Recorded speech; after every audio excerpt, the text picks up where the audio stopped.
So this is the National Immigration Law Center's. There are versions in Arabic, in Spanish, in a bunch of other languages. This one's obviously in English. But we can show it on the screen. Yeah. It's basically a know your rights, what to do if you're questioned, arrested, or detained. And this has just been updated in the past like 10 days. So it's fresh. What to do if you encounter ICE at the airport. What do I do if they approach me on the street? If they knock on your door, for instance, don't let them in unless they have a warrant. And this is something that goes for cops too. They'll try to get you to come out or to open the door. Like, hey man, it's not anything serious. We just want to talk. Or like, hey, I really can't talk to a closed door. Can we just, it's important, you know, can you just open the door? Like, stop being so ridiculous or whatever. Yeah. So they'll try to get you to open the door thinking that it's just like some buddy conversation. There is no buddy conversation with cops. Never has been, never will be. So let's be clear about that. And if ICE tries to get you to open the door, or really any cop, don't. Yeah, you're not obligated to open your door unless they have a warrant, I guess, but which is pretty rare. And you can ask, you know, to see it, like slide it under the door, that kind of thing. The warrant also, in the case of ICE or CBP, has to be signed by a judge. If it's not, it's not valid. So little things like also, this. They might just be holding up a Calvin and Hobbes to make you think they have a warrant, so you should have to see it. If a Calvin and Hobbes looks like a warrant, I feel like whatever. We've gotten more fun with our warrants. They might be holding up the menu from the Pancake House. You don't know what they're holding up.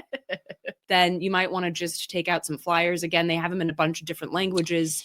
This is a great resource. Again, it's from the National Immigration Law Center, and you can check it out on their website. You can print out versions of it to hand out and things like that. So when you've been detained, you have the right to call and receive visits from your lawyer, from your consulate, from your family. Like, yeah, a lot of people don't know these things. And again, just like the Black Panthers taught us, like when you know the law, it makes law enforcement feel really uncomfortable. And they will oftentimes in the moment back off because they don't have another option. Now, of course, they won't like you. But knowing the law is very important in these situations, because it can get you some resources that they wouldn't otherwise give you because they think that you don't know that you have the right to them. Yeah, and you got to picture, like, if there's raids across the country, on most of them, they're going to try and get it done the easiest way they can, which is to not spend the time on a warrant, just to show up to houses they think might have undocumented people inside, say they like to talk, see if they can arrest some people. Like, that's going to be the easiest way to do it. The harder way is if they come up to a door and you say,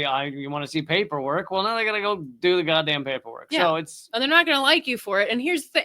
I mean, they don't like you anyway. Exactly. You didn't lose a friend. Well, and the other thing is too, like, oh, well, if you piss them off because you're smarter than them, they might, tase you or even shoot you. It's like, so I shouldn't know my rights because I might get tased for it. It's like, you're between a rock and a hard place. The best thing that you can do is arm yourself with knowledge, and use that knowledge as much of a weapon and a shield as you can. Basically, this article by Truth Out is about how historically safe places are not anymore.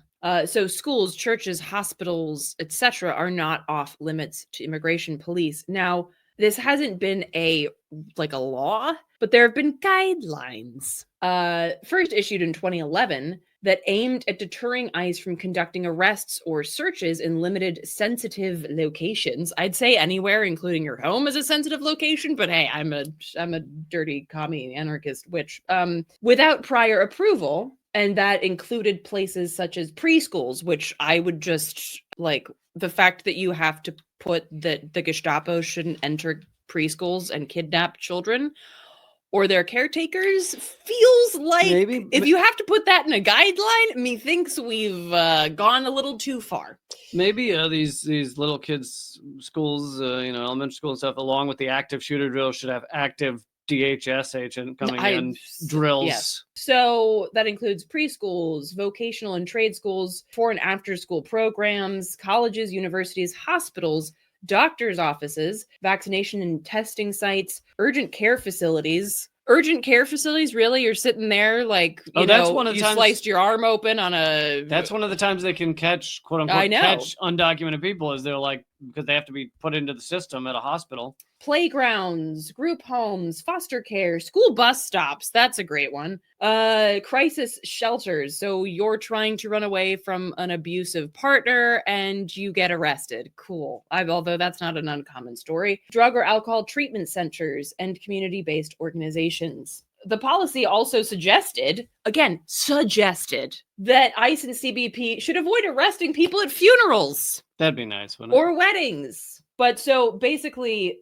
that suggestion is now out the window and ICE is no longer under any guidelines.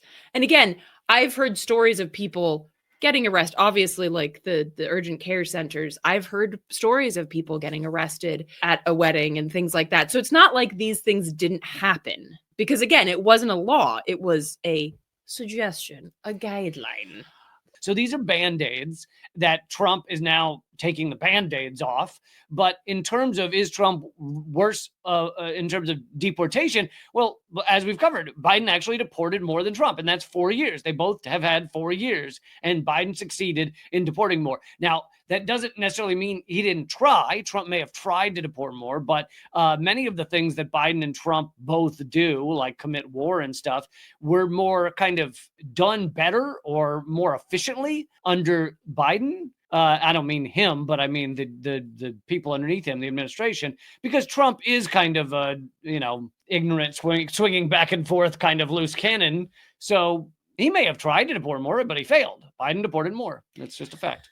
And also the reason that I personally on the Democrats more than the Republicans is because the Democrats claim to care. The Republicans' rhetoric is indeed very much, you're a damn dirty foreigner, get the hell out of here.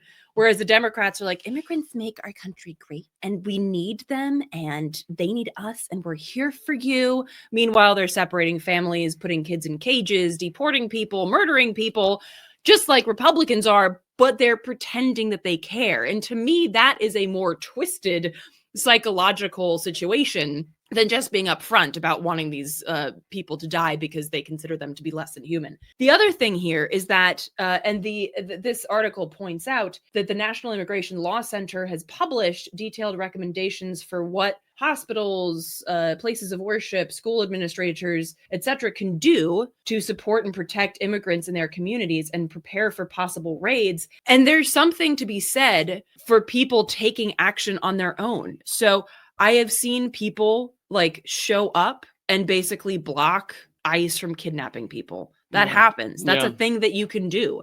And a lot of lawyers have volunteered pro bono to represent some of these people. They interviewed a pastor at a church in New Orleans, basically saying that he was going to stand his ground, but not in the typical Louisiana way, by providing help where it's most needed. He said, quote, "I don't know immigration policy, but I know what the people standing in front of me look like. These people are my neighbors, and that's how I will treat them. I see my role as helping folks figure out what kind of people they want to be in the world."